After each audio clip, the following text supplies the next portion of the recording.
Assalamualaikum warahmatullahi wabarakatuh. Saya Woro Sayekti, calon guru penggerak Angkatan 6 Kabupaten Banggai dari SMA Negeri 1 Masama, akan memaparkan koneksi antar materi modul 1.1.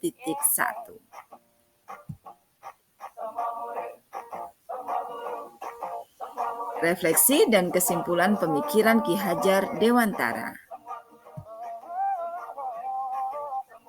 3 stimulus atau pertanyaan yang membantu saya membuat kesimpulan dan refleksi terhadap pemikiran Ki Hajar Dewantara. 1. Apa yang Anda percaya tentang murid dan pembelajaran sebelum mempelajari modul 1.1? 2. Apa yang berubah dari pemikiran atau perilaku Anda setelah mempelajari modul ini? 3. Apa yang dapat segera Anda terapkan lebih baik agar kelas Anda mencerminkan pemikiran Ki Hajar Dewantara.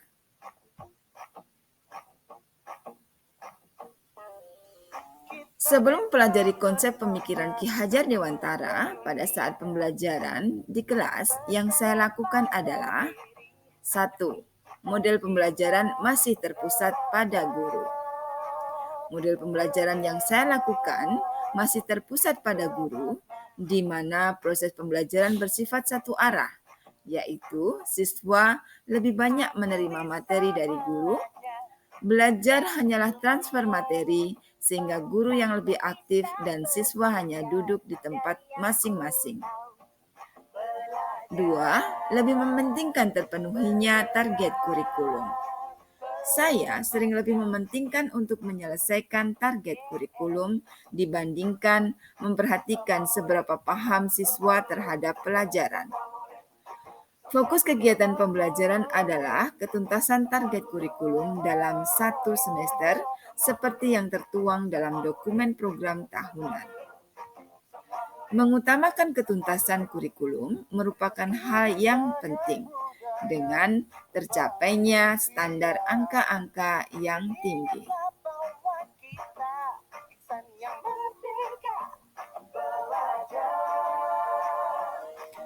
Menuntut siswa untuk mencapai nilai KKM. Saya sering menuntut para siswa untuk menguasai pelajaran dan memperoleh nilai mencapai KKM. Yang keempat, tidak pernah melakukan refleksi pada pembelajaran. Saya hampir tidak pernah meminta siswa untuk melakukan refleksi terhadap pembelajaran yang telah berlangsung, sehingga tidak pernah mengetahui keberhasilan pembelajaran. Dalam pembelajaran yang saya lakukan, saya lebih sering menggunakan metode atau strategi yang bagus menurut saya, tetapi tidak pernah memperhatikan kebutuhan siswa atau pembelajaran seperti apa yang mereka inginkan.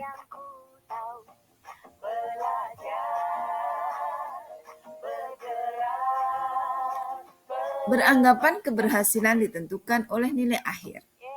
Saya beranggapan bahwa keberhasilan pembelajaran ditentukan oleh nilai akhir, sehingga siswa yang nilainya bagus dikatakan pandai dan siswa yang nilainya kurang bagus dikatakan bodoh.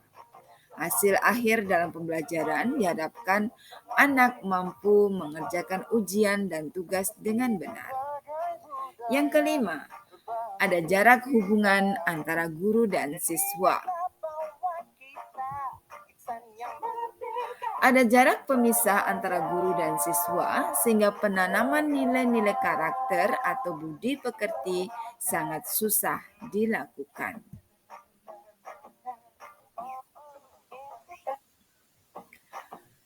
Saya juga sering menggunakan ancaman dan hukuman bagi siswa yang tidak mentaati peraturan.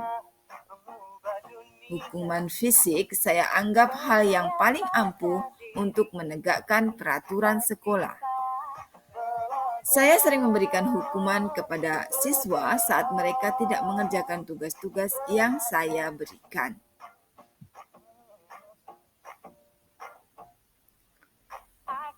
Setelah mempelajari konsep Ki Hajar Dewantara, hal yang berubah dari pemikiran atau perilaku saya setelah mempelajari modul ini adalah terjadinya perubahan dalam pola pikir saya terhadap siswa dan pembelajaran.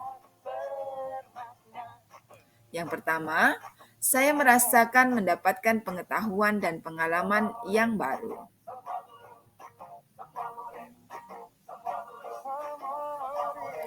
Saya mendapatkan banyak pengetahuan dan pengalaman dalam pengelolaan pembelajaran. Yang kedua, wawasan tentang pendidikan semakin luas. Wawasan saya tentang pendidikan menjadi lebih terbuka. Yang ketiga, pembelajaran di kelas menjadi menyenangkan.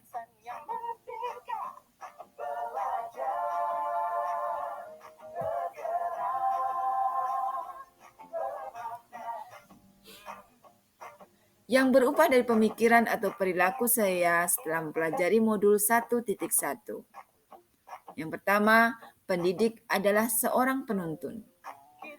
Sebagai seorang pendidik, saya harus bisa menuntun siswa baik dalam bidang akademik maupun perilaku, agar siswa bisa mengembangkan bakatnya dan menanamkan karakter yang baik. Membimbing peserta didik dalam mencari dan menemukan konsep-konsep atau teori dan membantu mereka menerapkan konsep dan teori yang sudah mereka pelajari dalam kehidupannya sehingga anak-anak atau peserta didik tidak kehilangan arah dan membahayakan dirinya. Yang kedua, pendidikan dan kebudayaan merupakan satu kesatuan yang tidak terpisahkan.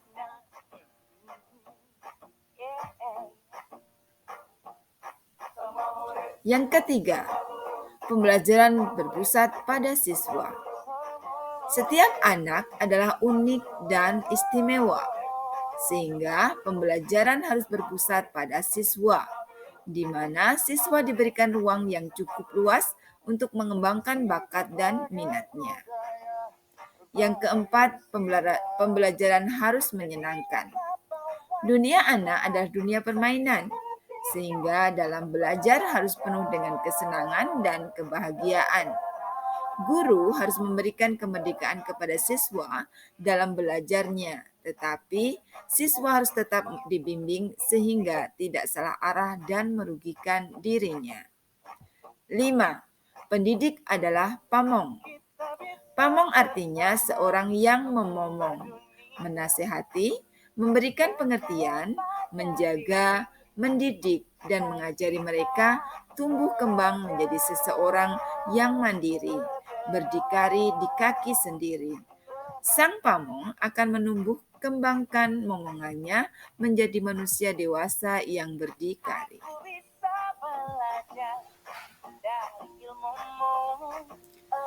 Yang akan saya terapkan agar kelas mencerminkan pemikiran Ki Hajar Dewantara. 1. Berusaha memahami karakter siswa sehingga bisa terwujud pembelajaran yang berpusat pada siswa. Dalam pembelajaran, saya akan lebih banyak memposisikan diri sebagai fasilitator yang mengarahkan anak mengembangkan potensi dirinya dengan memberikan berbagai sumber belajar dan cara belajar yang beragam. Siswa juga akan lebih sering diajak berkomunikasi tentang keinginannya dalam pembelajaran, hambatan yang ditemui, dan mendiskusikan cara mengatasi hambatan tersebut. Kedua, dalam pembelajaran berusaha untuk selalu menanamkan pendidikan karakter dan budi pekerti yang luhur.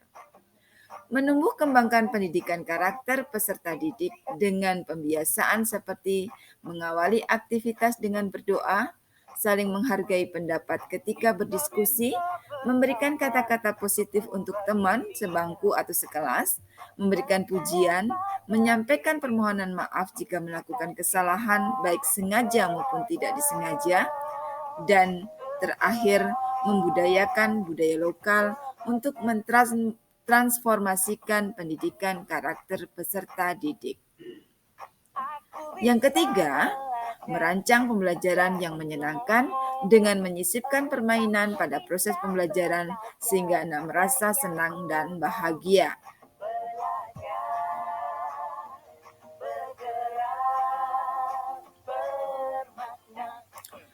Yang keempat, membangun hubungan yang harmonis dengan siswa sehingga siswa merasa nyaman dan dalam belajar.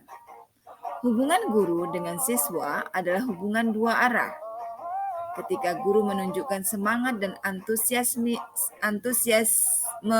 saat mengajar, maka otomatis siswa juga akan memberikan respon yang positif. Semangat, antusias, sabar, dan sifat-sifat baik yang positif guru akan menular kepada siswa.